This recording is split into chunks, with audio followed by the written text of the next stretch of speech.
로마서 1장 16절 말씀입니다. 나는 복음을 부끄러워하지 않습니다.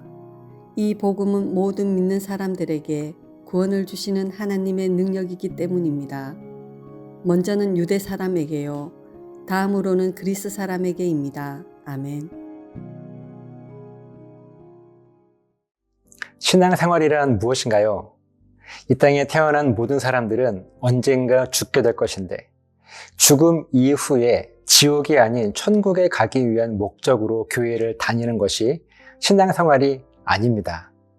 신앙생활이란 살아계신 하나님께서 이 땅의 모든 죽음의 문제들을 영원한 생명으로 다시 살리시고 회복시켜 주시겠다고 약속하신 구원 약속, 곧 복음이 진리임을 믿음으로 고백할 수 있는 삶, 그리고 나의 이 신앙 고백에 대한 응답으로 하나님의 구원을 풍성하게 누리며 살아가는 삶이 바로 신앙생활입니다.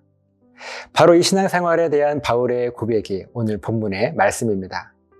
나는 복음을 부끄러워하지 않습니다. 이 복음은 모든 믿는 사람들에게 구원을 주시는 하나님의 능력이기 때문입니다. 아멘. 복음은 모든 믿는 사람들에게 구원을 주신다고 말씀하십니다. 그러면 하나님의 구원 약속인 복음을 얼마만큼 믿어야 구원을 경험할 수 있게 될까요? 우리는 이 질문에서 우리 스스로에게 적지 않은 실망을 하게 되고 또 신앙생활에 대한 잘못된 오해를 하게 됩니다.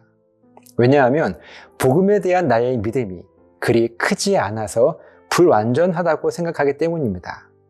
그래서 이렇게 불완전한 믿음을 가진 나는 하나님께서 주시는 구원을 경험하지 못할 것이라고 하는 불안한 마음이 들기 때문입니다. 많은 신앙인들이 믿음에 대해서 이렇게 생각을 하고 있는 것 같아요. 하지만 우리 하나님은 성경을 통하여 믿음에 대해 말씀해 주실 때 오늘 말씀에 나오는 믿는 사람들에 대해서 말씀하실 때에도 하나님께서 우리에게 원하시는 믿음은 우리가 생각하고 있는 믿음과 전혀 다른 믿음이었습니다. 우리가 생각하는 믿음은 많고 적음의 개념으로 충분히 생각할 수 있습니다.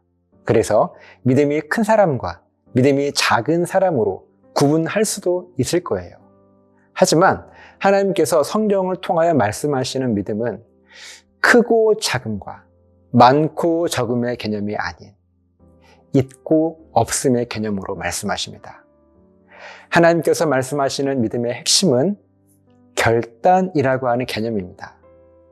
무슨 말씀인가 하면 하나님께서 우리에게 요구하시는 믿음은 하나님의 구원 약속, 곧 복음에 내 삶의 모든 죽음의 문제들을 맡겨드릴 수 있는 결단을 할 수 있느냐는 것입니다.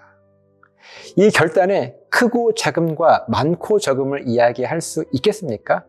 아니요, 그렇지 않습니다. 비록 나의 의지로는 복음에 대한 확신이 크지 않지만 그럼에도 불구하고 복음이 진리라고 하는 사실을 내가 모르지는 않기 때문에 지금 당장 내 삶에 가득한 모든 죽음의 문제들을 어쩌면 이 복음이 정말 나를 구원할 수 있을지를 반신반의하면서 한번 맡겨보기로 결단을 해보는 것입니다. 결단이라는 것이 많이 결단하고 적게 결단할 수 있는 것인가요? 결단은 하면 한 것이고 안 하면 안 한 것입니다. 그래서 결단은 많고 적음이 아닌 있고 없고의 개념인 것입니다. 그렇기 때문에 오늘 말씀에서 믿는 사람들이란 복음에 자기의 문제들을 맡기기로 결단한 사람들, 결단할 수 있는 여유가 있어서가 아니라 그래도 복음밖에 소망이 없음을 알기 때문에 힘겹게 몸부림치며 결단하기로 작정한 사람들이 바로 믿는 사람들입니다. 이런 우리의 믿음이 곧 우리의 결단이 완전할 수 있겠습니까? 결코 완전할 수 없습니다. 우리는 이 사실을 인정하고 고백할 수 있어야 합니다.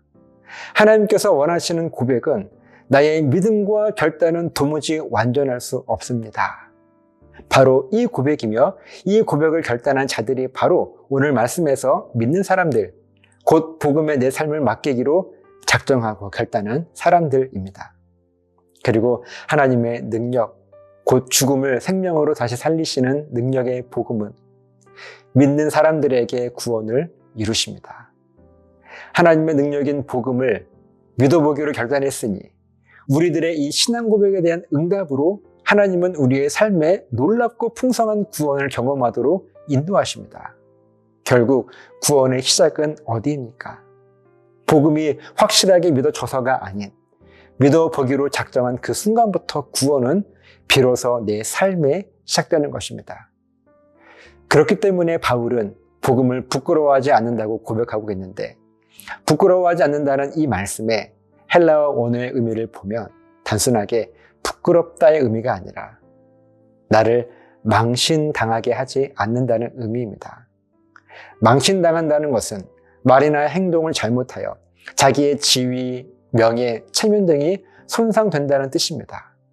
그렇기 때문에 복음을 부끄러워하지 않는다는 바울의 고백은 하나님의 능력인 복음은 절대로 나를 이 세상 가운데 망신당하게 하지 않을 것이라고 하는 고백이고, 비록 내가 복음에 대한 확신이 없이 복음에 내 삶을 맡기기로 결단했다 할지라도, 그렇게 스스로 보기에 부끄럽고 죄송스러운 믿음과 결단이라 할지라도 우리 하나님의 구원은 부족하거나 잘못되거나 틀리지 않을 것이고, 나의 지위, 나의 명예, 나의 체면, 나의 그 모든 것들을 결코 손상시키지 않을 것이라고 하는 고백이 오늘 이 바울의 고백입니다.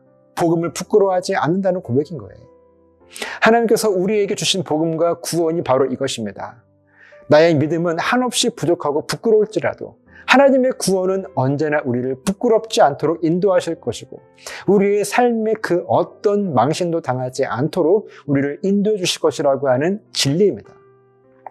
복음은 언제나 항상 우리를 구원하시는 하나님의 능력입니다.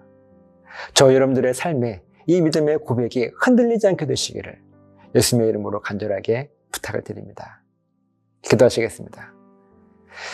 하나님, 나는 복음을 부끄러워하지 않습니다. 복음은 그 어떠한 순간에라도 나를 망신당하게 하지 않을 것입니다. 비록 나는 부끄러운 믿음의 결단을 하나님 앞에 올린다 할지라도 하나님은 나에게 완전한 구원을 이루십니다. 이 믿음의 원리를 깨달아 힘겹게 몸부림치며 그렇다 할지라도 하나님 앞에 복음에 내 삶을 맡겨드릴 수 있는 결단, 이렇게 믿는 자들이 될 수 있도록 인도해 주시옵소서. 감사드리며 예수님 이름으로 기도합니다. 아멘.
영원하신 주,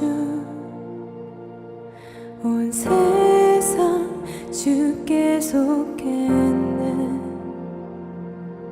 모든 만물 사라져가도 주 말씀 영원해.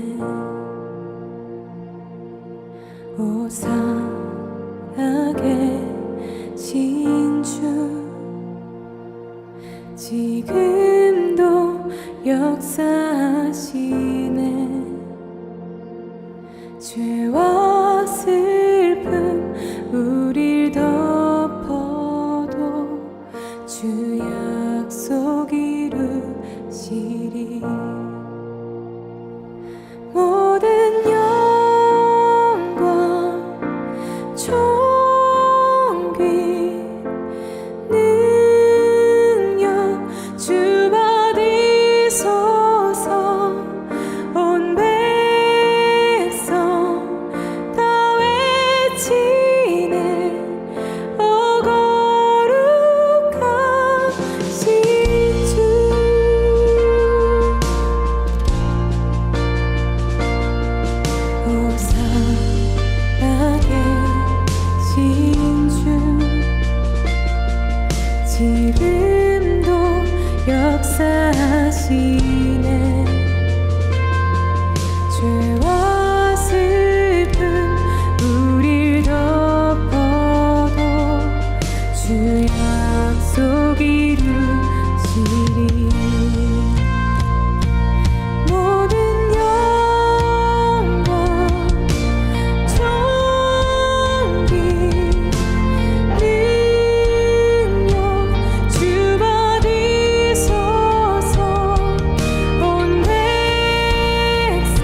다시 오실 때